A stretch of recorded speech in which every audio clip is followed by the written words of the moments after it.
Good morning. It is February 26th in Senate Judiciary.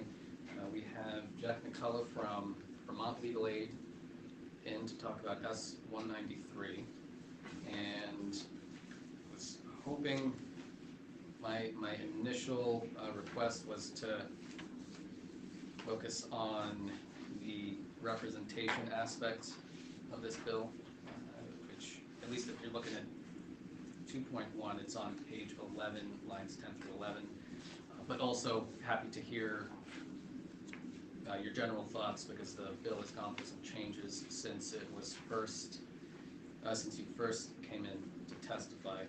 So I'll just, the floor is yours. Great, thank you. Good morning, Mr. Chair, members of the committee. I'm Jack McCullough. I'm a lawyer at Vermont Legal Aid, and I am the director of our mental health law project. We represent people in all the involuntary mental health proceedings in the state, including cases that would be affected by this bill, cases in which a defendant in a criminal case has been found either incompetent to stand trial or not guilty by reason of insanity. I previously testified in this committee on January 29th, and without going through all my problems with the bill, I would say that I do not believe that the constitutional infirmities that I pointed out in my previous testimony have been corrected or addressed. I understand the impetus behind this bill. I know that if a family member or loved one has been killed or victimized in any way, you want the most extreme punishment that could be devised for that person. That's why the fundamental principle of this bill is we need to lock people up and throw away the key.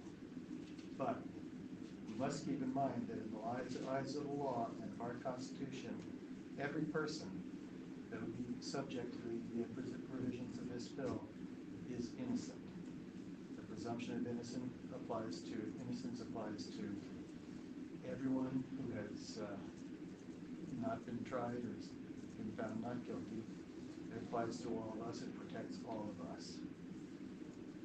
I'd like to talk about the history just a little bit. I think we can trace the push for this type of legislation back to when the Chittenden State's attorney evaluated a number of cases in her office, cases in which the defendant had allegedly committed a serious crime but had been found incompetent to stand trial, and so she dismissed these charges. It was a politically unpopular decision, and the governor decided that those defendants should be prosecuted by the Attorney General. Eventually, a number of those defendants either went to trial and were convicted or pled guilty of those charges. And if you think this proves the necessity of the bill, you have it exactly backwards. What it proves is that given proper psychiatric treatment, defendants charged with serious crimes may eventually become competent to face those charges, even under our current system.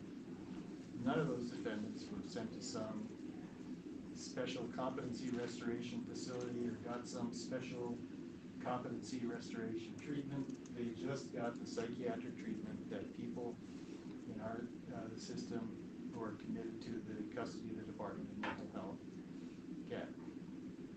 In short, we do not need this bill to accomplish the purpose of protecting the public safety and potentially having defendants go to trial if they can be made competent to stand trial. I do have some specific points that I want to raise. First, what are the competency restoration services that the bill talks about? Not defined anywhere in the bill. Are those services different from the treatment that people get now? What is the evidence of these services when they're created will be effective or any more effective than the services that people get now? What's the evidence that we have the ability to do it, and where's the evidence that it can only be provided in some kind of locked facility? Where is this facility going to be? How much will it cost? And why is it better than what we have now? Why is the Department of Corrections the appropriate agency to provide these services? Is it because anyone thinks that the Department of Corrections has an outstanding record of providing psychiatric care? Throughout the bill, there are points where somebody, the court, the Department of Corrections, or maybe some clinician is supposed to make a determination that there's a likelihood that at some point in the future, the defendant will be able to be restored to competency. How are they supposed to make this determination, and what is the evidence that it's even possible to do that, to make that determination? Denial of due process. Whenever the government is depriving someone of their liberty, the government has to show that it's justified.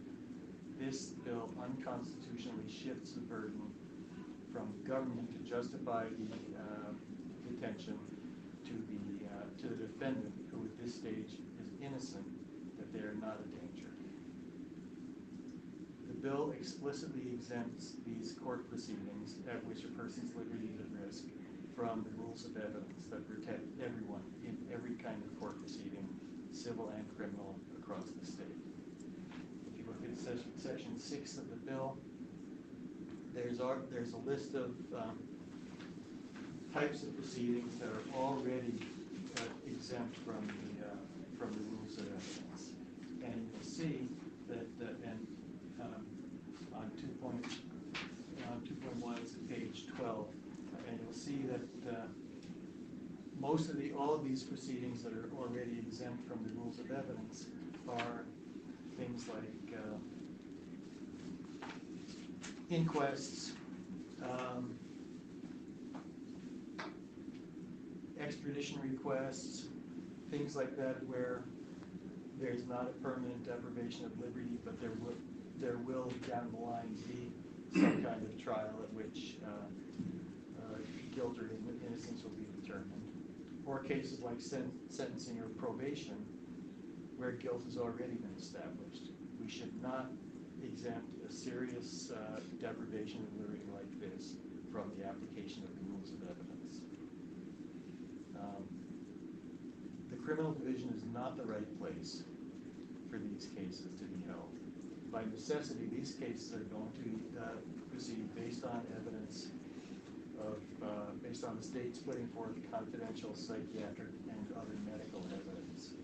It should not be doing this in hearings that are open to the public, the way criminal division cases are. The present Title 18 system protects the proposed patient from the improper disclosure of confidential medical information, and the same thing should be done in these cases if this goes through. Victim input. I understand that victims and their families have feelings about what should happen to the defendant, but they do not have the knowledge or expertise that's necessary to provide useful evidence about the questions that are going to be decided by a court. They don't have any basis to know that or to advise the court on whether the person has a mental illness, whether the person is going to be a danger in the future. It's really an appeal to emotion to provide a role for the victims, and it's going to be distracting and distorting if that's allowed. There are a couple of things that I like about this bill. Section 2, the dismissal of misdemeanor charges. I think this is a really good thing. Too many resources, in our practice, too many resources are spent on minor charges.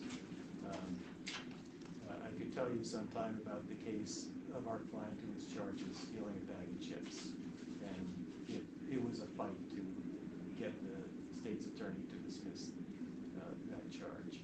And we have many charges where the person's been found incompetent to stand trial, has agreed to psychiatric treatment, and yet the cases clog up the courts, hang over the person's head for many years on what's called inactive status.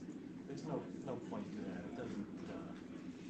It doesn't advance public safety or anything else to have that system. There is a provision in the bill to allow a determination that in some cases even misdemeanors should be kept pending, and I think that's the way it should be, with a presumption that the cases would be dismissed. Finally, with regard to the representation portions of the bill, we support it. We're prepared and willing to continue to represent people in the cases that we're doing now and in these new proceedings that are contemplated in this bill. And I think that's all I've got. Happy to answer questions. Thank you. I think, at least to me, what the biggest point is that I wanted to revisit was the burden shifting of having the person versus the state have the burden of proof. I know that in civil commitment hearings, the state has the burden. And I was reading through some other Vermont Supreme Court cases last night and the day before, and I do think that it makes sense to have that burden remain with the state. And so what I'll be proposing either later on today or tomorrow when we're going through markup is putting that burden on the state with the clear and convincing threshold if they are going to, if somebody's going to continue being committed. I think, though, the other piece that I wanted to address was the rules of evidence piece. This one proposal that I did make earlier on was that this would apply to people who are being held without bail, and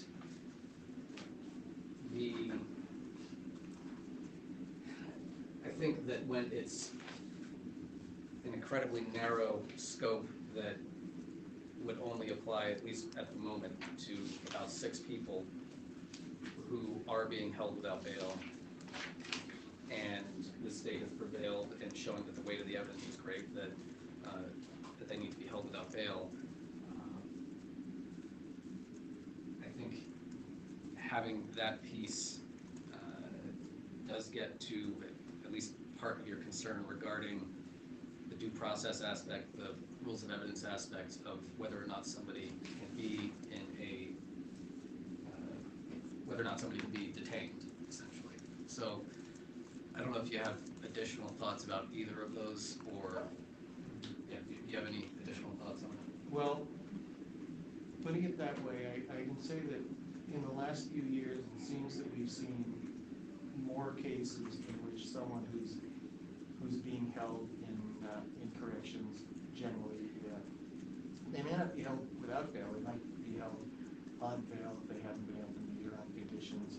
We've seen more and more of those cases where the person winds up being brought to a hospital and being subject to Title 18 commitment, mostly because there's an allegation that the person has done something while they're in corrections that shows that they're in danger, even in a very restrictive setting. People who've gone on hunger strike, people who've been assaulted, and they haven't really had a way to mitigate the danger. And so in those cases, what happens is they're transported to a psychiatric hospital. An application for involuntary treatment is filed, and we represent the person in that case. And again, it's the same thing. Clear and convincing evidence that the person has a mental illness and they're in danger. And so I think that I don't see why that same process couldn't be applied to people in these cases.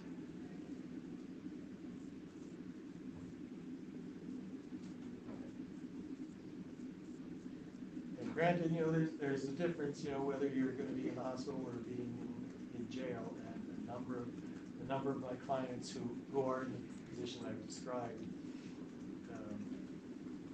realize that they'd probably rather be in the hospital than in jail, and so they're not necessarily in a rush to get their hearing and get back to jail. Most of those cases people wind up cooperating with treatment, and then, even though so it results in them being sent back to the facility to await the resolution of their criminal charges, whatever that resolution might be. And some of them could be homicide or other very serious charges. I imagine you or legal aid has represented people who are receiving mental health treatment in a jail and people who are receiving mental health treatment in a hospital. Can you speak to the difference in treatment conditions? Yeah, I only have a limited amount of knowledge of what's going on in corrections, but I think it really is very limited, because some of the cases that I talk about are people who've been in the psychiatric facility unit, corrections, and then transferred to the hospital. And in corrections, the way I hear it from the cases that I've done, they might get to see a doctor once a month. It's really pretty limited. And I don't know. I used to spend. We used to work with a psychiatrist who was an expert witness in a case where Vermont Protection Act sued corrections for the way people were treated in corrections. That was years ago, but I know at that point the conditions were such that it justified taking the state to court for it. Yeah, I appreciate that. I continue to have concerns with the facility being located in a jail for constitutional reasons, but also just, for treatment best practice reasons. And it's not about being a locked facility, it's about the environment. Yeah, is the thinking that this would be a separate section within the jail, or is it be, oh, okay. Yes, that is what is being proposed. Question, how many people would be able to recognize that they weren't just in jail? I mean, they are in jail. Yeah, exactly. I think the other piece, at least from what I understood from the testimony, was I did ask for witnesses from WellPath to be connected with our committee assistant, Emery, who's out today. As of yesterday, I don't believe we had heard anything from DOC connecting us with WellPath. But on that same token, there is a part of that that falls into Senate Health and Welfare as well, and Senate institutions. Both committees are aware that I would like them to look at this bill and, hear whatever witnesses they need to hear from, and form any conclusions that they need to form. From what I could understand from DOC, and I have to be corrected if I'm wrong, is that WellPath has competency restoration services that aren't being provided to people at the moment, but could be provided to people with the directive that has been put into this bill, which is that DOC or the Agency of Human Services shall provide rehabilitation or recovery service. I can't remember the exact wording, but the initial version of the bill said that DOC may provide these services. One of the changes we made, I think a few weeks ago, was to turn that may into a shall. And I think that's an important distinction, because my understanding is if somebody is going to be committed, the focus has to be on recovery and competency restoration, not just detention. And so, pending whatever we and the other committees hear from WellPath, that's just one point that I want to put out there as well. Yeah, well,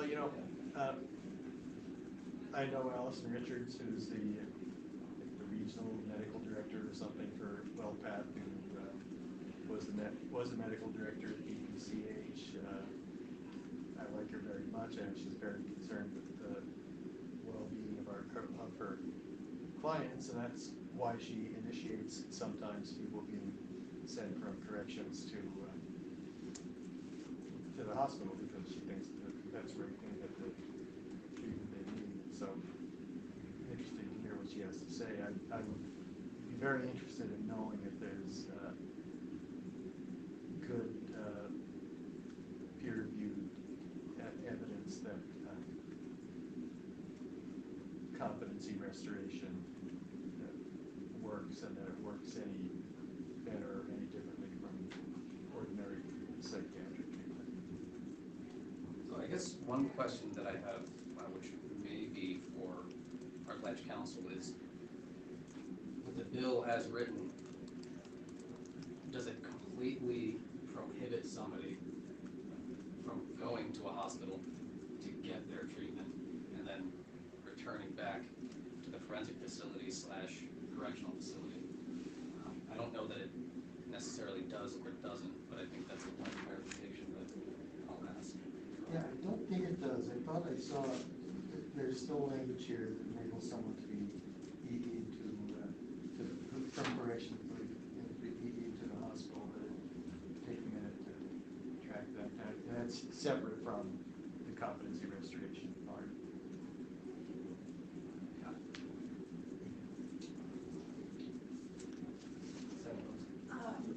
You focused most of your testimony on the competency restoration aspect, but there's also an aspect of people who were found not guilty by reason of insanity held in this jail.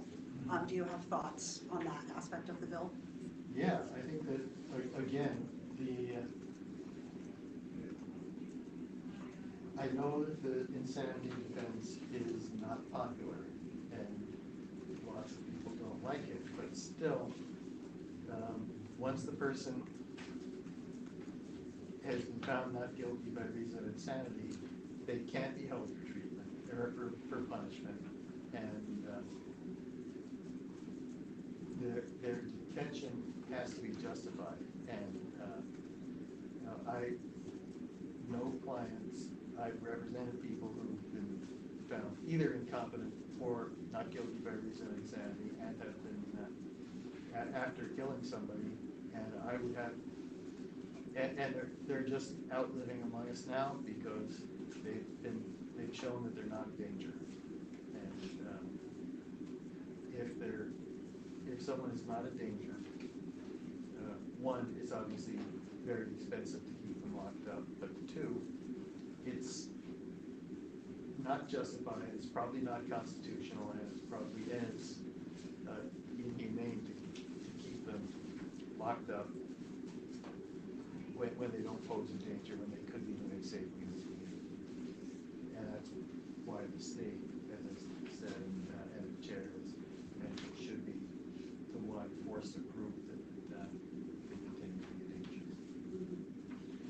And then we also heard testimony yesterday.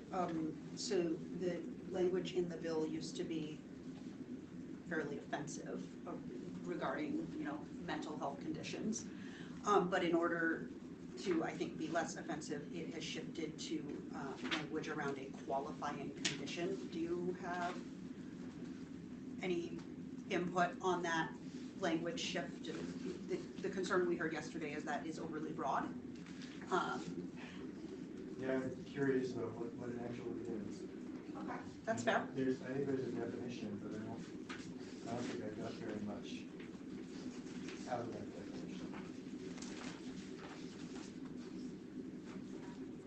Any condition that are mental, congenital, traumatic, however acquired or developed, resulted. Yeah, I don't know if that adds very much. But to be honest, I didn't spend a lot of time thinking about that part of it. That's okay. I think one thing that I just want to make sure is distinguished here is that for the NGRIs, there would have to be a substantial risk of bodily injury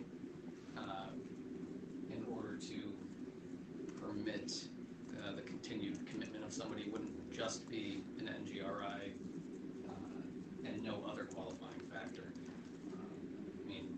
My understanding is there's 40 other states that have something similar, with a number of those states having the a requirement that if there are less restrictive environments available, then they could be transferred there.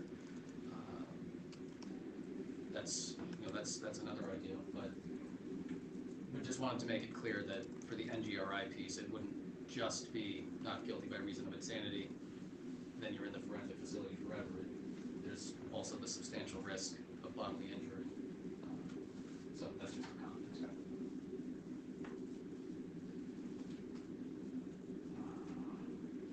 Do you have any further testimony? I think I'm good, thank you. Okay. Just make sure. Well, I guess one question that I do want to ask is regarding the representation piece that you or that Vermont Legal Aid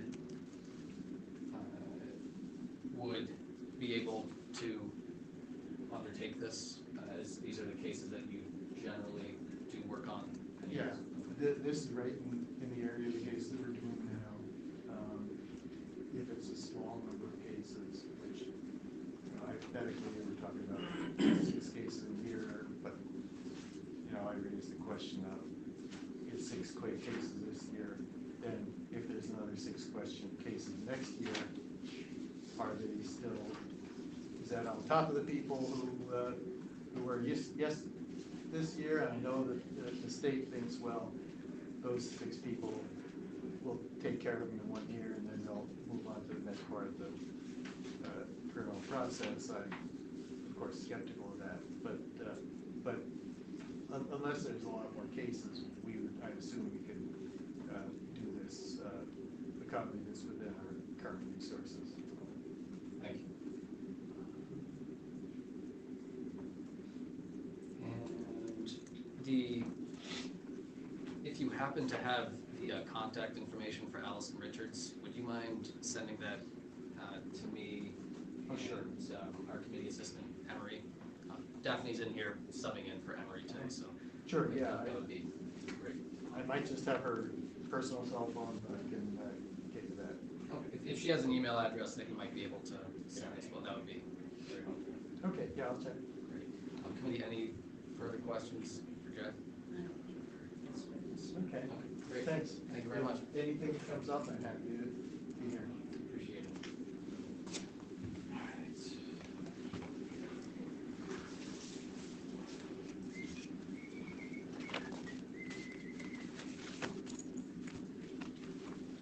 All right. So Eric, are you with us on the Zoom?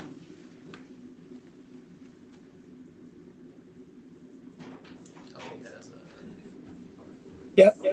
Yes, I'm here. Sorry, I had a little technical. Can you hear me okay? yeah, we can hear you. Right. So we're a little bit ahead of schedule, and I know we have you scheduled to do a walkthrough of some of the changes here in draft 3.1, and then we're having Karen come in after you. I'm wondering if you wanted to just do that walkthrough now. It's totally up to you. I certainly could, yeah. Okay, sounds, yeah, I mean, if you don't have anything else going on, then yeah, happy to do the. Yeah, I just finished my testimony in House Gov Ops, so I'm free for a little while. Great. So yeah, floor is yours. All right. Just gonna pull up the document here so that I guess I didn't think of it till just now too. Do you want me to? Does everybody have it? Would you prefer it if I shared my screen, or what's the preference? Share your screen just as we're going along with it. That could be helpful. We All do right. have paper copies in front of us, but. Right. Well, let me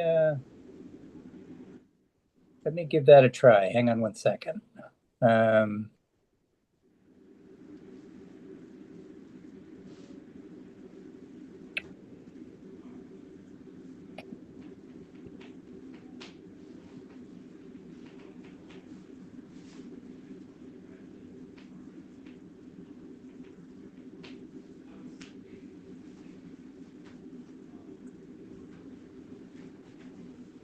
All right, so I assume my screen is not being shared quite yet, right? right, so I just pulled the document up, so now I'm going to try and share, which I think I should be able to do.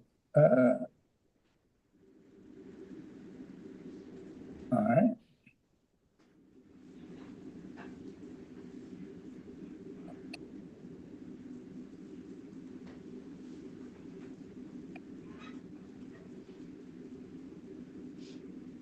Is that visible? Yes. All right, great. Okay, so Eric Fitzpatrick with the Office of Legislative Counsel, as the chair indicated, have an version number 3 of the Judiciary Committee's possible committee amendment to S-193, Act relating to establishing a forensic facility for certain criminal justice involved persons. As with the previous draft, changes are highlighted, but in addition, there's some highlighted pieces that continue to just sort of indicate some of the decision points that the committee has reserved for future discussion. So with that said, we'll jump right into section 1, which unfortunately I didn't hear all of Jack's testimony this morning, but I at least got a sense that you were speaking about both the competency restoration and the not guilty by reason of insanity. I just say that so that I think the committee's still aware that we have these 2 tracks of criminal defendants who could go into the forensic facility system. And section 1 deals with the track of competency. Actually, a person who's been found incompetent to stand trial.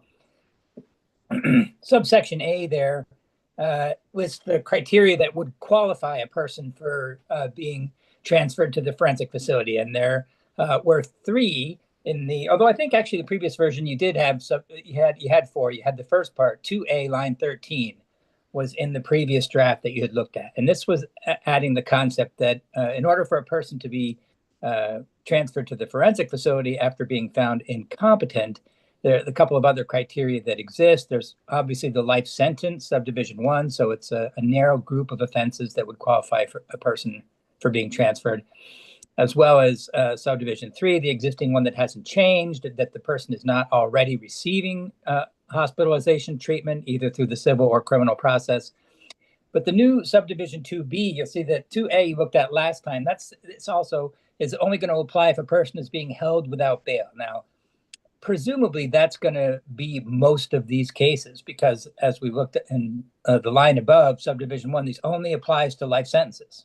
So if it's a person who's been charged with an offense that can be punishable by life, which itself is a very narrow class of cases.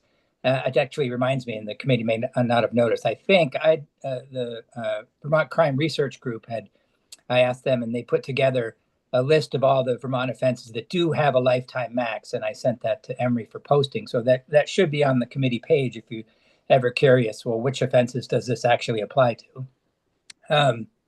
But so you've got these lifetime offenses and subdivision 2A, and the person has been held without bail. Again, presumably that's going to cover most of these situations because they're such serious offenses in the first place. But subdivision B, the idea here is, well, what if in this probably very small number of cases, what if the person isn't being held without bail? Well, in that case, the person would not automatically go to the forensic facility. It would only be if the person's release would create a substantial risk of bodily injury to another person. So that's, again, tracking the language about whether or not a person who's not guilty by reason of insanity can also be committed to the facility. It uses that same language. So it just sort of imports it here so that it can cover a case where a person's not held without bail, but yet is still potentially causing a risk of substantial harm. If you couldn't meet that threshold, in other words, if you're not being held without bail and your release wouldn't create that risk, then you would not be sent to the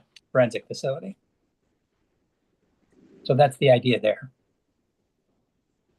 Eric, one question I had, I'm not going to be able to read through the whole statute right now.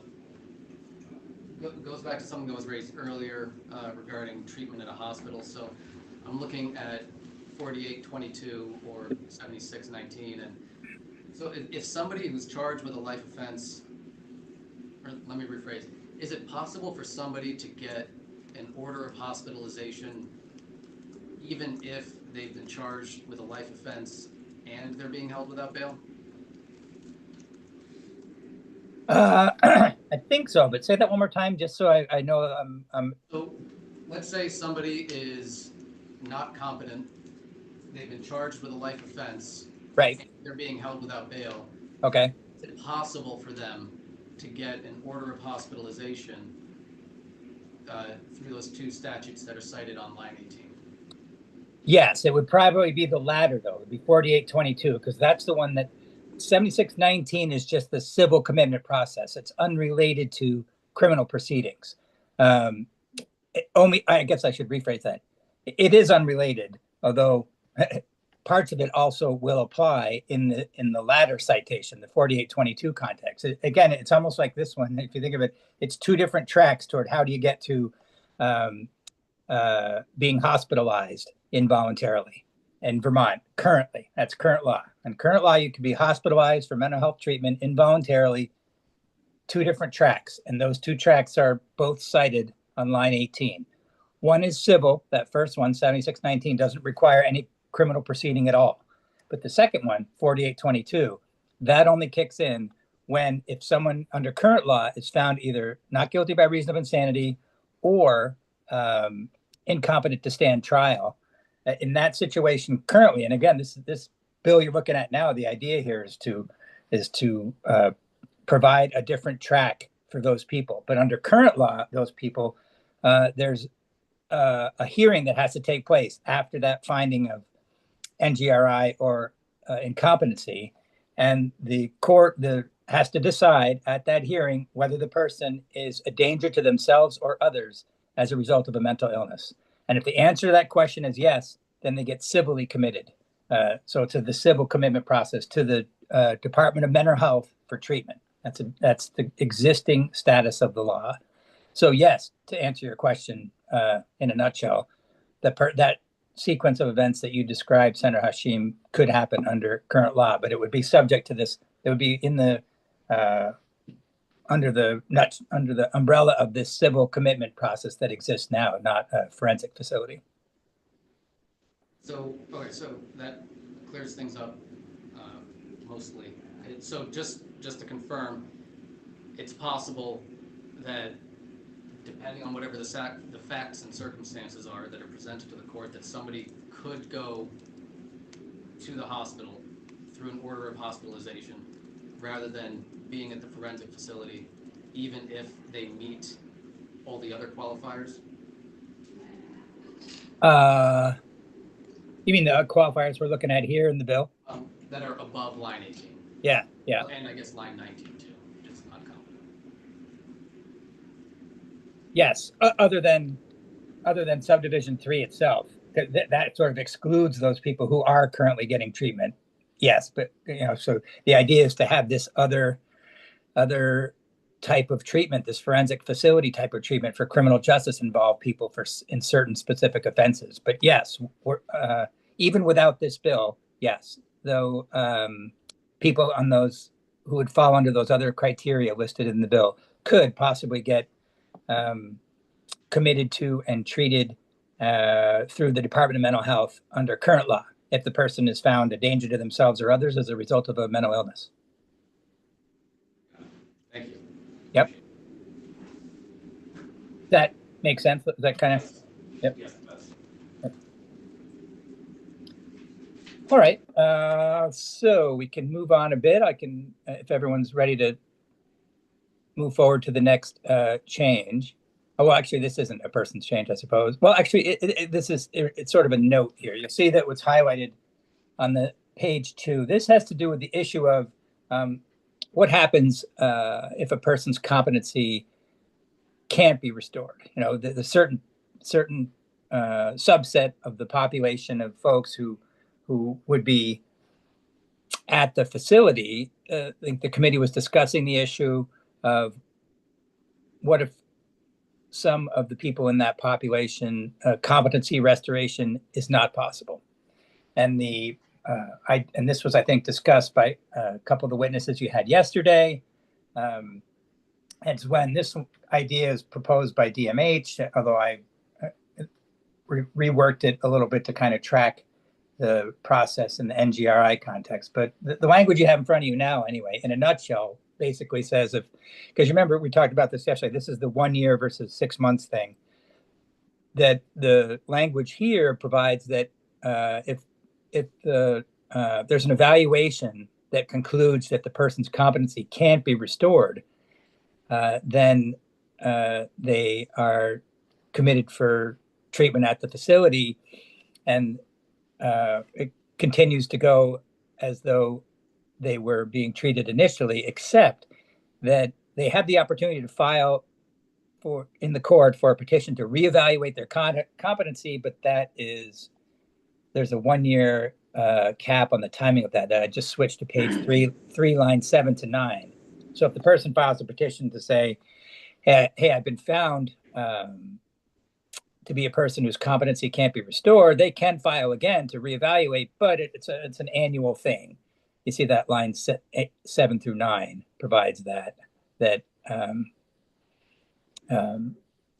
if the court, in the first instance, it's sort of above that line 4. If the court finds by clear and convincing evidence the person can't be restored to competency, then they would deny the petition and order the person committed to the forensic facility for continued treatment, and then the person can file again on an annual basis after that. But that's I highlighted it because the committee was still discussing the issue of what really should be done with respect to this universe of people who for whom competency can't be restored. And it's not a requirement that you even necessarily include anything about that universe in the bill. If you don't choose to, then the process that you look at under B would just apply to everybody. The existing, you see line 20, page 1, over to line 5, page 2. That process is that upon admission to the forensic facility, the person is evaluated for competency to stand trial not less than the shorter of either every 6 months, or if the clinical director thinks the person is likely competent. Now, you could just have that apply to everybody. You don't necessarily even need to carve out the universe of folks for whom competency can't be restored. And it just be this every 6 months process would apply to everybody who's in the facility. So could go either way. That does make sense. Also, just so you know, your screen stopped sharing. I don't know if that was on accident or... It's not sharing right now? Let me try and restart that. I'll ask my question once you get it back up. Okay, thanks. Can you hear me okay, though? Yep. Okay. All right, well, I have a little message that says the screen sharing ended unexpectedly. If you need to reboot this device, if you cannot restart broadcasting. All right, let me try and see if I can do that again.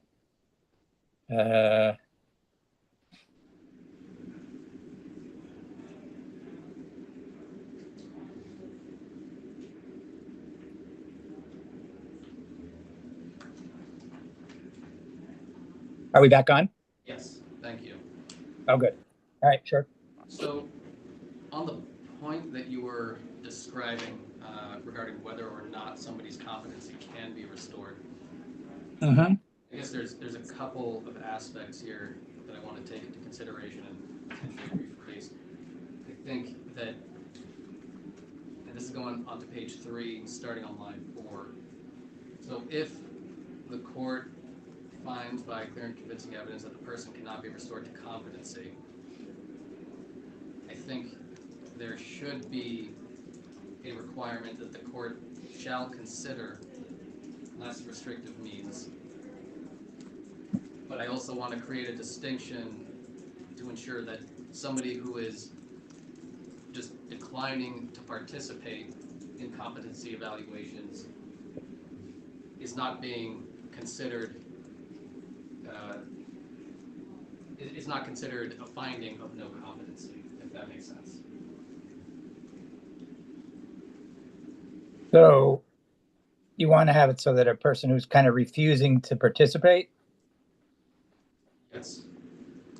doesn't necessarily mean, I see what you mean, I think.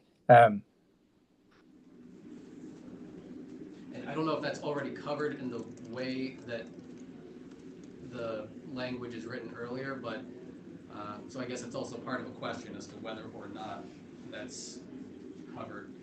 But ultimately, if somebody is found not competent and they are not going to be restored to competency and they're no longer dangerous, then I think that the court shall consider, or the court must consider committing them in less restrictive means.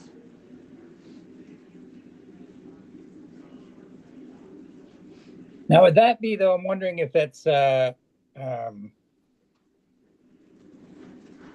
you want to add, because that, what we were just talking about, as we say, was just the restoration piece, but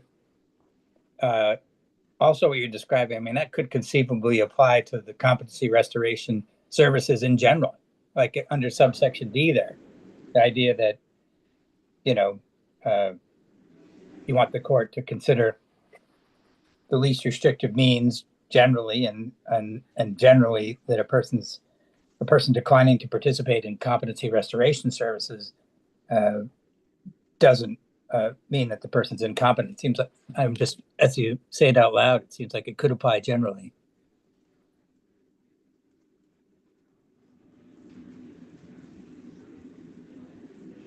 Okay. Or were you thinking? I'm just thinking, I'm trying to make sure that it's not just that we're not being redundant,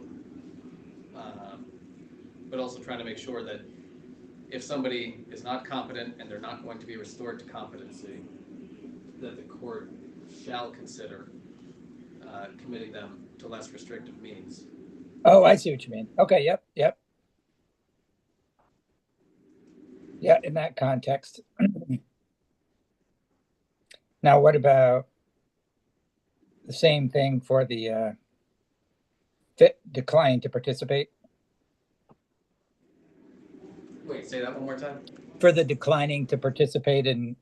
No, I don't want that to apply. If somebody is declining to participate, I don't think that there should be the consideration of the less restrictive means aspect. Right.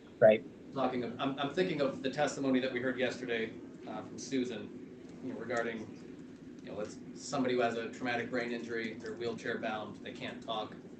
Do they need to be in the forensic facility or perhaps Berlin Psychiatric Hospital? So, like those types of circumstances, I would like the court to consider less restrictive means for committing somebody in that situation. That's what I'm trying to get at.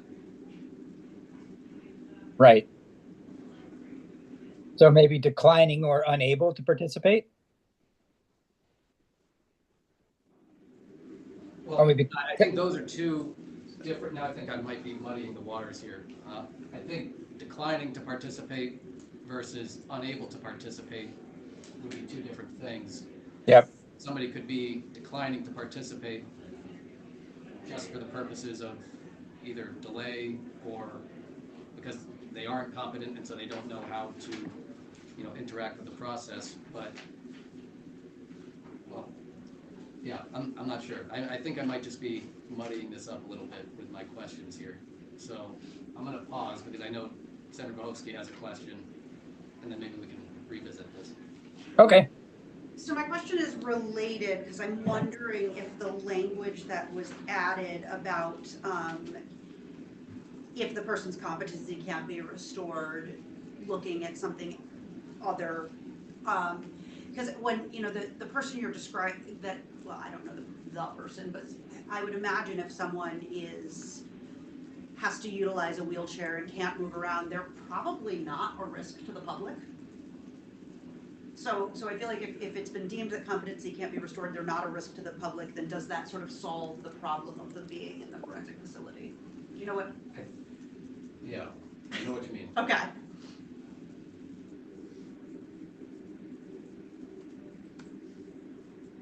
Well, were they in a wheelchair when they committed the alleged crime?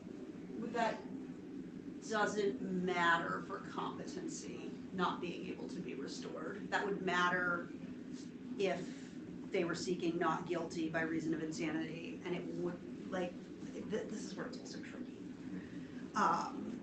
And there's the danger to the public piece.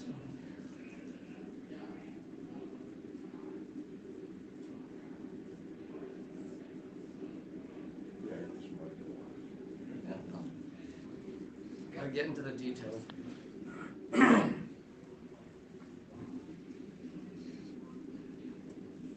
All right, so maybe we'll take a step back and we can start from the top, Eric. Do you have any responses to what we're talking about here, or any thoughts?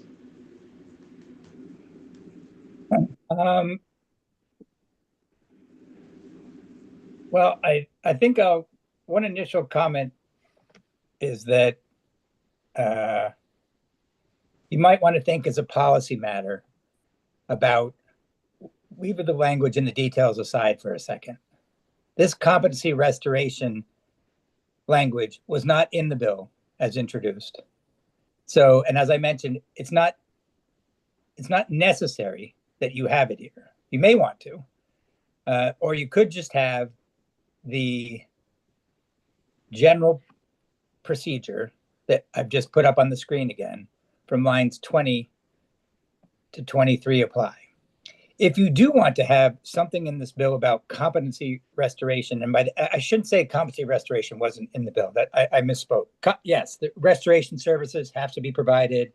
They are provided at the forensic facility as the committee has decided for as long as the person's there, or until they become competent or the underlying criminal charges are reach disposition in that case. So yes, competency restoration is a big part of this. What I meant to say was that the universe of people for whom competency cannot be restored, that part was not specifically addressed in the bill. So it was added at the request of DMH, but it's a policy choice for you as to whether you just have this procedure exist. This is the one that is for everybody who's at the proceeding on the basis of competency. They get evaluated every 6 months, or or if the clinical director says, I think they're likely competent to stand trial now, then it would be sooner than 6 months. Then they're evaluated every 6 months. And if the court determines, obviously, that they're competent now, they're going to be referred to the state's attorney. Otherwise, as we have the language in here, that the person gets competency services while they're there, and they'll be provided until, and over on page 4, until the person is either restored or until there's a final disposition. So that's the structure. If you want to, this subset of people for whom competency cannot be restored, if you want to carve out a different process for them, then I think you need to think about, first of all, as a policy, what do you want that to look like? So I think there should be a policy for that, because if somebody can't be restored, so like if we were to take that out of the bill and somebody's competency can't be restored, I don't want there to be a situation where they're getting competency restoration services anyways, even though it may not make sense for them to be getting competency restoration services because they can't have their competency restored. So, in my opinion, I think there should be some language around that. I guess, take another step back, if, with what we have written here, if somebody can't have their competency restored and they're no longer a danger to the public, what would happen to that person? Well, I'm going to remind, danger to the public is not an issue in the competency. That's an issue in the not guilty by reason of insanity. This is, you're in the facility is solely based on whether or not you're competent to stand trial or not. Now, of course, danger to the public is going to be relevant to the fact that the person it has to be a lifetime max offense for them to even be here in the first place. But it's not one of the initial criteria. Remember, the initial criteria is life sentence, not currently being hospitalized, not competent to stand trial, and then there's the whether you're held without bail question. But we've proposed to add, well, the person who is not held without bail but could still be a risk of bodily injury, that person could end up there too. But there's many people that would be here are just coming in under the life offense, held without bail. So I think for a person who's held without bail under 7553, that dangerousness is contemplated in those requirements to hold. Right. Right. And I see the second sentence that the person's release would create a substantial risk of bodily injury to another person. And so then, with that in mind, what I'm reading is that if somebody is not, that their competency can't be restored, and they're not creating a substantial risk of bodily injury to another person, that it is possible for them to be released. You mean currently, or with this new language? With the language.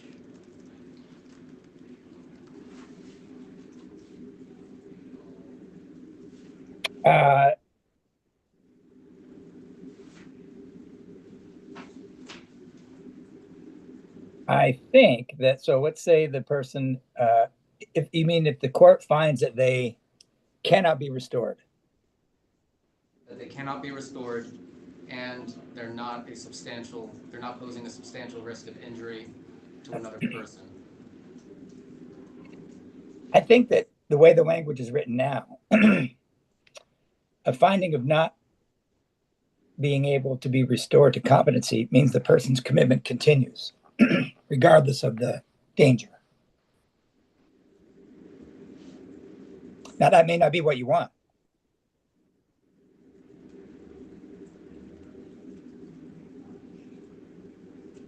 Say, for example, subdivision E there. If the court finds by clear and convincing evidence that the person cannot be restored to competency, petitions denied, persons committed to the facility for continued treatment. And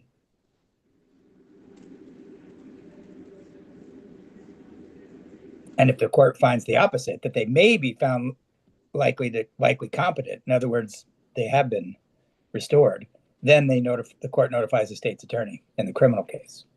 So the way it's set up now, and this was conceptually in the DMH language, that the person remains regardless of whether they're likely to be restored or not. Okay. That makes sense.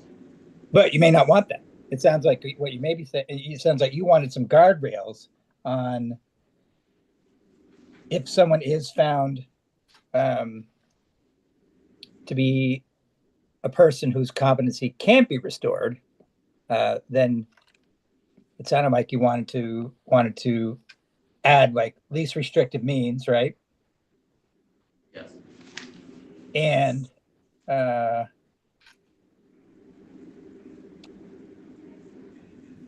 that was the one I caught, at least as far as that.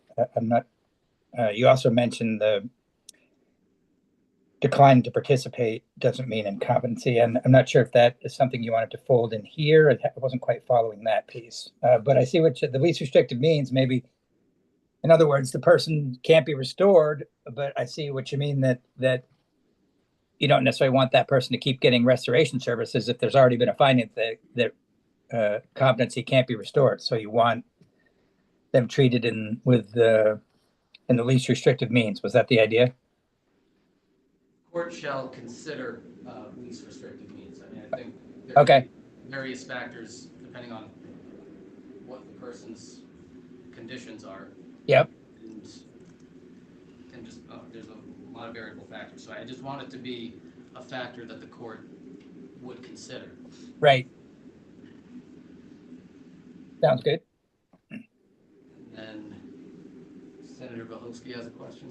Yeah, I'm wondering, so the language, we were just looking at it around how, well, no, it's right there, at the request of a party, the court may order that a second or subsequent evaluation including an opinion on whether the person's competency can be restored. Right? So there's a required review of competency, and I'm wondering if that same required review of competency should also require there's a review of whether the person is likely to be able to be restored to competency, rather than having this process of, oh, you need to ask.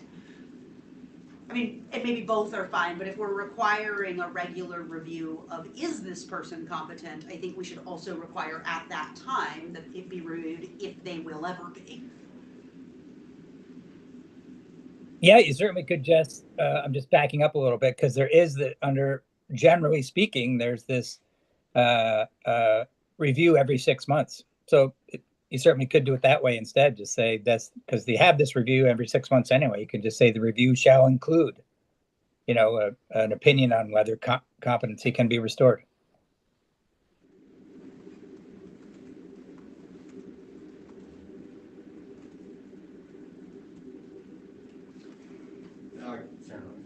Now I guess I'm confused where it was ruled that if a person's competency cannot be restored, so there's no need to keep them in a forensic facility to offer those medical services to them. But 6 months later, you're saying we want to check to see if their competency has been or is been restored. But yet during that whole process, if we're working toward that individual, why would we not still offer those medical? I think it's, if somebody can't be restored, it's not that they don't get medical services for whatever their conditions may be, but rather the specific competency restoration piece of, do you understand what a trial is? Do you know what evidence is? Do you know how to talk to your attorney? It's a very specific set of services to make sure that somebody can communicate with their attorney and understand the proceedings that are happening. But if somebody has a health issue, they would still be getting the health services that they need for whatever that issue might be, which I think would be helpful testimony if we can get well-pathed in, or get them to Senate Health and Welfare. But sorry, were you asking that question to me or Eric? I should have asked. Either attorney is fine. Okay. Eric, did I answer that? Is that Yeah, correct? I think so. And as you kind of were getting at, there's a medical aspect of the answer that I certainly am not qualified to answer, but I think maybe Karen or WellPath or somebody could. And that's the idea that, as you often hear mentioned, that competency is this fluid thing, and that a person can, even if there is an opinion that the person's competency cannot likely be restored, that doesn't mean it's impossible. And that and although even that, I'll qualify that even more, because as you heard yesterday from a couple of witnesses, that there may be certain conditions for which it really isn't going to happen. For example, there was discussion about IQ and traumatic brain injury and that sort of things. Maybe there probably are. Again, it's getting into a medical perspective that I don't really have the expertise in, but Karen and others might, that there may be situations where, because competency is fluid, that it can come and go. So that would sort of provide a rationale for why, at least in that universe of people, services would continue to be provided, even though at a given moment it might look like restoration might not happen. Okay. All right, that makes sense then. So, okay.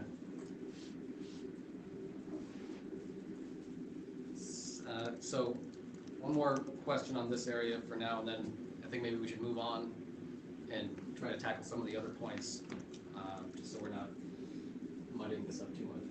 Sarah Rose? Yeah, I do have concerns if in some of the instances like we heard about yesterday, if we have someone that is not going to be returned to competency and is not a danger to the public, about the concept that they may be still held indefinitely. And so I think there should be something here that sort of allows for, in the instance, like was described yesterday, someone who in the commission of their crime suffered such a catastrophic injury that they're now there's no need for public safety for that person. They will not be found competent. and they are not a risk to public safety. I don't think, I think we need language that allows for them to not be held.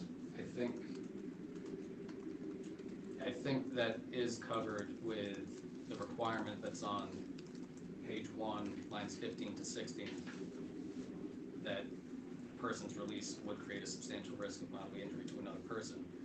And if somebody, like you said, is wheelchair bound, they can't talk or really move much, and there's the finding that they're not a substantial risk of bodily injury to another person, then I do think that that would cover what you're describing. I appreciate that and initially thought that that did, but then with some of the testimony, the back and forth we just had, I'm now no longer convinced that it does, because we did hear that that person could be held indefinitely. It just applies to competency restoration rather than somebody who is not restorable. Yes. Right, okay. It's making more sense now. Okay. All right, let's put a big star next to that. Before Okay. we make ourselves more confused. Well, actually, I feel like we have a better understanding of it now. But either way. So I think that's a good question though, because as you're kind of getting at, what you're looking at on page 1 here is the criteria for how you get there, how you get to the facility. But if then it's determined, if after you're in the facility, it's determined that you can't be restored and you may not be causing a danger anymore, there's the star. It's funny, as you said that, I wrote a star right here on my notebook, because that is a question. What happens then? And that would be a good question for the DMH or for any other witnesses as to what the policy ought to be for at that juncture. Okay, so we can revisit that probably in our conversation later this morning or when we get back tomorrow, whatever. Let's move on to the next piece, please. Okay. So now we're getting out of the competency restoration piece. And in fact, I think we're moving right to, this is all just procedure for what happens while the person's in the facility, and the finding that we just discussed, and how that they get services all the time that they're there, and until they're either restored or until there's a final disposition of the charges, however, on page 4. Now, so this is a separate issue that we're looking at, new highlighted language on page 4, line 3 is where it starts. And this has to do with the issue of, again, turning back to the fluidity of competency idea. And this is specific to a fact pattern where a person has been determined competent, right? So competency has been restored. And you, in that situation, it's contemplated that the person could be released to the community. But what if, and you'll hear from witnesses, I think, on this, that it's not uncommon because competency being fluid, that although they were restored and were competent, then later on, it looks like they're becoming incompetent again. What happens in that situation? And the idea is to have an expedited process to return the person to the facility. If it looks like they've been released because there was a competency finding, but then it looks like the person may be returning to incompetency again. And this adds that sort of a procedure to address that situation. So you see what happens is, and it's sort of based, there is a similar procedure that's in the bill for the NGRI people.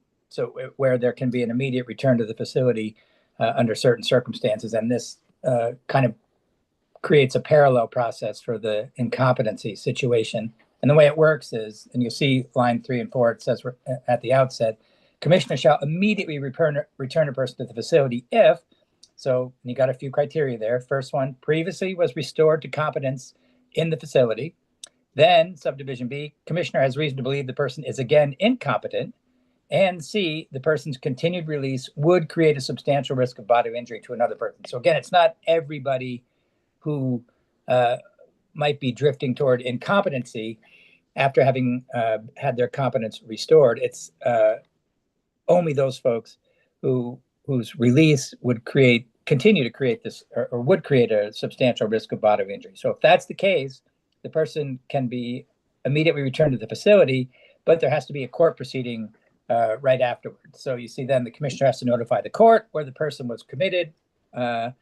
And then the court has to hold a hearing on whether, and then the state's attorney has the burden, that's line 13 and 14, of establishing by a preponderance that the person is not competent. So again, this showing, even though they were restored to competency while they were in the facility, that now they're not, the state's attorney would have to show that. And if the court finds that the burden has been met and the person is not competent, then they order the person, this is line 16, readmitted for competency restoration treatment pursuant to this section generally. On the other hand, if the court finds that the person is competent, so in other words, they had this hearing and the court said, well, it turns out it looks like the person is competent, then it just orders the person restored to the same status the person had when they were returned to the facility. Senator Norris has a question. Yeah, Eric, I got a couple of questions here. One is just, I'm assuming on line 11, that's just the commissioner shall notify the court where. Oh, yes, thank you. Yep, that's a typo. And on line 14, my question is the burden of establishing by a preponderance of the evidence. Is it, I thought that we were leaning more toward the burden being clear and convincing, but yet I see this in a couple different places on page 4 and on page 9 where it uses the term preponderance of evidence. Is that supposed to be there? Yes, it's just it's a different stage and type of the proceeding that was in the draft as it came over originally in terms of the NGRI folks. And you think about it, this is what the burden is on the state at this stage, because the person has been released already. It's not like they've been sent to the facility in the first instance, as they were after the initial finding of either not guilty of reason of insanity or incompetence. When they get sent to the facility in that first instance, then the way the bill is written, the person themselves has this clear and convincing burden to show they shouldn't be there. But in this situation, the person has already been at the facility, they've already been treated, they've already been restored, and then they're being brought back to the facility for readmission. And in that case, the language had it that the burden is on the state in that situation to show that the person should be brought back to the facility rather than the person having to show that they shouldn't be there the way it is generally. And the preponderance standard actually is in that case, it's a lower threshold for the state to show as opposed to clear and convincing. But the burden in this case, the proposal, again, it's a policy decision, but I think probably that since it's a situation where the person was released and then proposed to be brought back, the burden is on the state in this instance rather than on the person themselves. Okay, not to delay things, but when you get to page 9, it appears again on line 20, so that may apply there also, I guess. We'll wait till we get there, I guess. Okay, thanks. Senator Hosty and myself. So does that mean that the burden of proof to hold someone from the state is a lower burden of proof than it is on the person to have their freedom? Say that one more time, I'm sorry. So the way I'm understanding what you said is, by the way this bill is contemplated, there is a lower burden of proof on the state to deny someone freedom than there is on the person to gain their freedom. Yeah, I think that's right. As I mentioned, whether or not the committee wants to do that is a policy decision up for you. But I think the procedural posture is a bit different because the person's coming over from the criminal division in the first instance, as opposed to here where they've already been released. But yes, the burden on the state to readmit the person is a lower threshold than it is on the person to not be committed after they've been sent there from the criminal court. Thank you. I just wanted to make sure my understanding of that was true. That seems problematic, but I know that's not a question or statement for you. Right, thanks. Okay, so in this second scenario where somebody gets released, Yep. they are competent, they've presumably gone through a weight of the evidence hearing, and the state didn't prevail to hold them without bail. Would we need to include language in this new language saying that if they were to be readmitted, hold without, the 7553 process doesn't apply anymore? Or is there any sort of contradiction here that's created with the second part? I don't think there is with the bail provision, but I would defer to that. Maybe something you want to hear from Judge Zone or somebody about. I think this is a separate notion, but again, practitioners might have a better perspective on that. Okay. All right. So another star. All right. We can keep going. Okay. So that's new procedure for someone who's been found competent and then released, and how they might conceivably be brought back on an expedited basis. So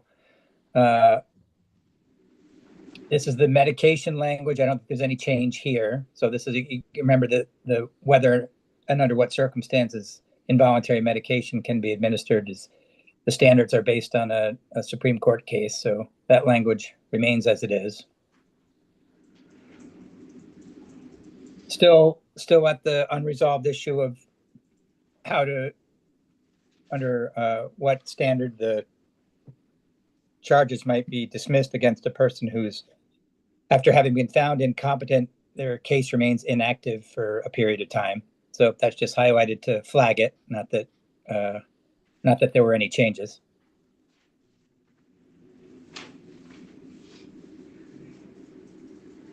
All right, so now we're moving into the NGRI, the not guilty by reason of insanity population. So these are people who were found not guilty by reason of insanity. And you see lines 4 and 5 there, has to again be a life sentence offense. They are committed to the forensic facility. And there has to be a hearing right away, and then it's at that hearing that the court orders this forensic assessment prior to that for purposes of the hearing to look at dangerousness, things of that nature. And then here we get into the burden of proof and who has to establish it by what standard at this hearing. So the person is committed because they've been found not guilty by reason of insanity for a crime with a lifetime maximum sentence, and then within 40 days they're supposed to be this hearing to determine whether they should remain committed at the facility. And at that hearing, the person has the burden of establishing by clear and convincing evidence that they're not suffering from a qualifying condition that would create a substantial risk of bodily injury to another person. Eric, I will just quickly mention, once we get, if and when Senator Baruth comes by, I do want to address the with or without prejudice piece, as well as the burden piece, which is in multiple locations. Yep. Just making a note of that the reason we're not making our decision on those decision points right now is because we're missing one senator, but I'm hoping to wrap those pieces up today. But just want to let you know. So. All right, thank you. So I can kind of move through those since there aren't any changes here. It's just highlighting that the issue is still being discussed by the committee. So I'll move through those for now to any additional changes in language. So again, if assuming the court does find that the person has a qualifying condition that if they're released would potentially cause harm to another person, then the person is committed to the facility, and they remain there until either the clinical services director certifies that they're no longer suffering from that condition. But again, there's an opportunity for the person to file for a review of that decision. That's on an annual basis. Just yeah, there it is. That's lines 10 to 12, page 9. So the person can file a petition once a year to demonstrate that they're no longer suffering from the condition that would cause a substantial risk of bodily injury to another person. No changes to these pieces. This is just to so the committee can see it. This language on subsection F, page 9, and this may be what you were referring to. I think Senator Norris probably. That's why the burden was where it was on the language you were just looking at, because that language was based on this language. This is a different proceeding again. This is for purposes of the NGRI people. Well, if a person has been released, so in other words, they've been released under conditions because they've been found, the court's made a finding that they're no longer a substantial risk of bodily harm to another person. If that's the case, then the court can release the person on conditions. This subsection F, and this is no changes here, but just so the committee knows where the other language you were just looking at came from, there's this process for immediate, see line 14 there. Commissioner shall actively monitor compliance with these orders, those are the conditions of release, and shall immediately return the person to the forensic facility if the commissioner determines that the person is non-compliant with the order and that the non-compliance may create a risk of bodily injury to another person. So that's this procedure that you have for the NGRI that the competency language was based on. And here too, you'll see, as you mentioned, Senator Norris, lines 19 and 20, the state's attorney has the burden of establishing by a preponderance that the person should be readmitted. So again, policy decision, but yes, the burden is different in this situation where the person has been released and then is being asked to be readmitted, as opposed to their presence at the facility in the first place after they came from the criminal division that first time. Thank you. Yep. So we do have Senator Baruth here with us, so I do want to make some of those decisions on the with or without prejudice and where the burden is. Sure. Yep. And then I want to shift gears to Karen Barber. So I think going back to page 5 is the first decision point that we have to make regarding whether or not a case will be dismissed with or without prejudice. That's the first one that I'm seeing. Well, committee, what are your initial feelings on that? My feelings haven't changed. Or mine, really. Not a do or die for me, but I would vote to keep the language the way it is. Mine hasn't changed. I would move to go without prejudice. I compare that to sealing and expungement. You never know, once it's gone, it's gone. And I prefer to see without prejudice. Yeah, I'll agree with Senator Norris. I don't want like the sealing and expungement thing for me.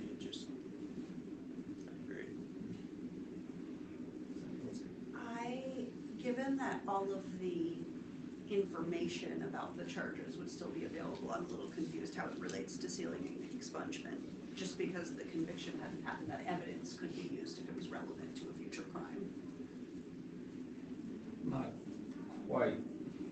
It depends on what the evidence is. If you're talking about a felony within the last 10 years and it's dismissed, then that can't be used.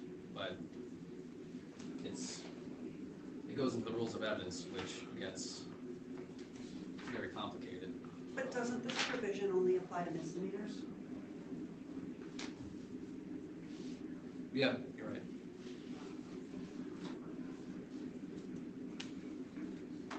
And they've already served the maximum sentence, Yeah. so.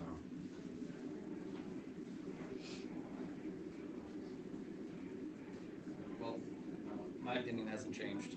I would prefer having it be dismissed without prejudice, given the situations in which, say you have multiple charges of a misdemeanor,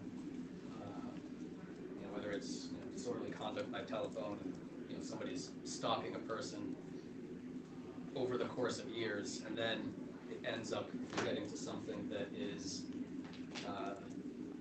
much more serious, like a homicide, I don't think closing the door to bringing back those charges is necessary. Being on conditions of release for 2 years is different than being on probation or having a sentence imposed. So I would like to stick with without prejudice, which reverts back to the original language.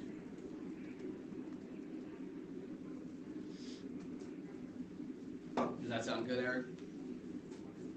Yeah, with total policy call, whatever you're thinking. So we're going with without? Yes, please. Yep.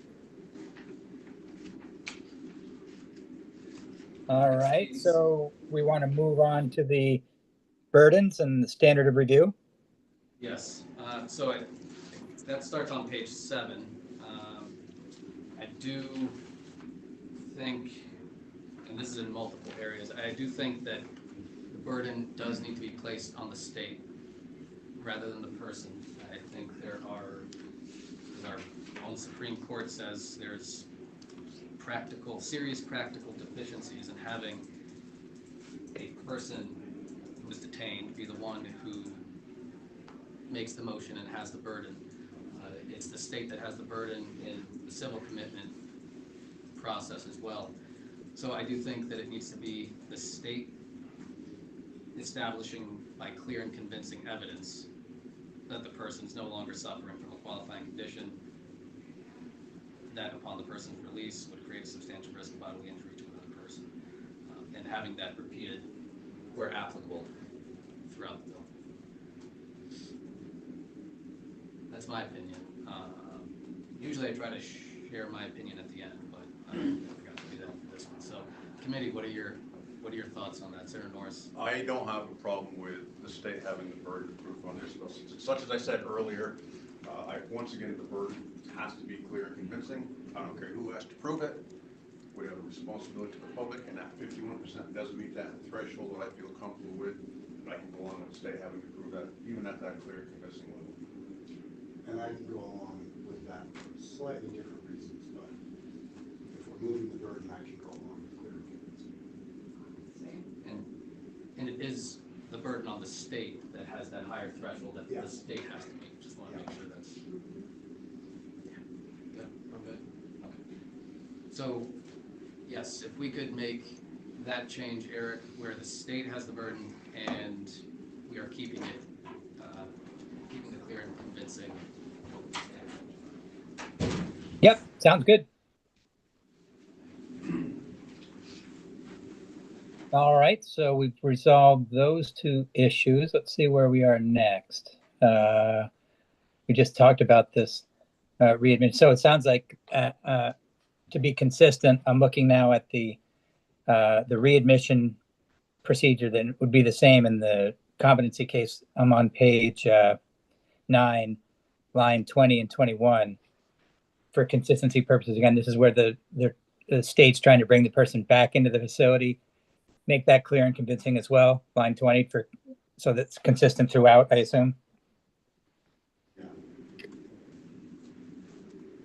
So I'll get that one too. What are your thoughts? Consistency makes sense to Yeah. me. And it's still the state, so. Of course it does, today. I can go along with that. All right, got it. Thanks. That's what I'm saying. I think we all agree. Yeah, for that. All righty. I think that you talked about the definition of qualifying condition as well. There aren't any changes to this draft, I don't believe, but that's was an issue the committee was discussing. Yeah, I'm not sure that I want to tread too heavily into the qualifying condition piece, because I think that is more likely going to be in Senate Health and Welfare, but also we have Karen up shortly who may be able to shed some more light on that. So maybe we can put a star next to qualifying condition and come back to Alrighty, sounds good. Now we do have some new language on the public records issue, and this is in response to the testimony that the commissioner heard from the doctor at the Howard Center. And remember, the idea here was that who should have access to the person who's been committed to their, who should be able to view their records. And she had mentioned the idea that maybe the person's future healthcare providers would benefit from being able to see them. And I ran this language by Katie McQuinn in our office as well. She suggested adding the phrase on line 17 to 18 with the person's permission. She indicated that there may be situations where the person wouldn't necessarily want their records to be viewed by other healthcare providers, so they should be able to sort of make that decision for themselves.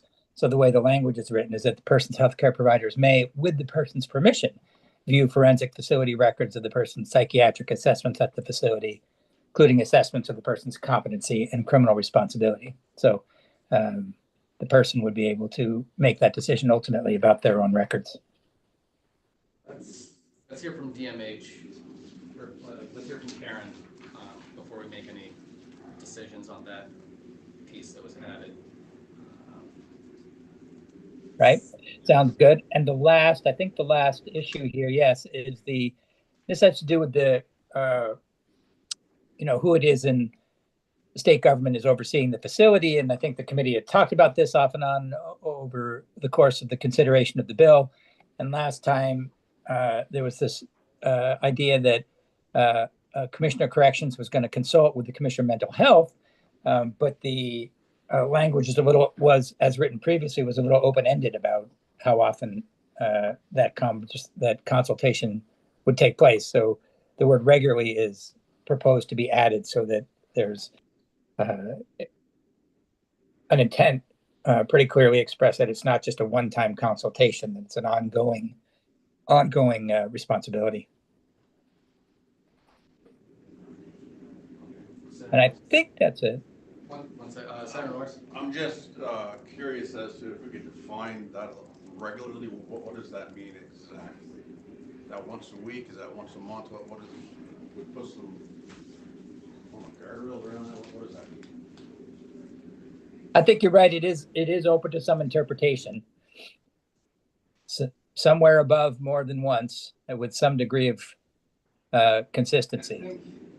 Eric, I think one of the conversations we were having was just about the possibility of just saying that the Agency of Human Services will oversee this whole thing, which would include the Department of Corrections and the Department of Mental Health. And so I think just saying that it's the Agency of Human Services will kind of clear up some of the unnecessary redundancies because they're under that same umbrella. And so, I don't know if that's oversimplifying it. Perhaps it is, but that's my thought. Yes, that's totally fine. You can do it that way, sort of, since they're all under the same umbrella. All right. And I think that's it as far as that takes it to the end of the changes for this draft. Excellent. Karen, are you with us right now? Yes, I am here. Should I stop sharing my screen so you can chat with Karen, or do you want to keep the language up? But whichever you prefer. Yeah, you can stop sharing your screen. Thank you, Eric. Appreciate it. Yep, you bet. Karen, do you mind if, I know we're running a little bit behind, do you mind if we just take 5 minutes, because our committee's been going for a little while, and then we can come back? We can also push back S-186 so you have sufficient time. Sure, that sounds great. Okay, great. We'll be back in 5 minutes. Thank you. Good. All right, you can go off, and committee just come back in 5 minutes. Okay.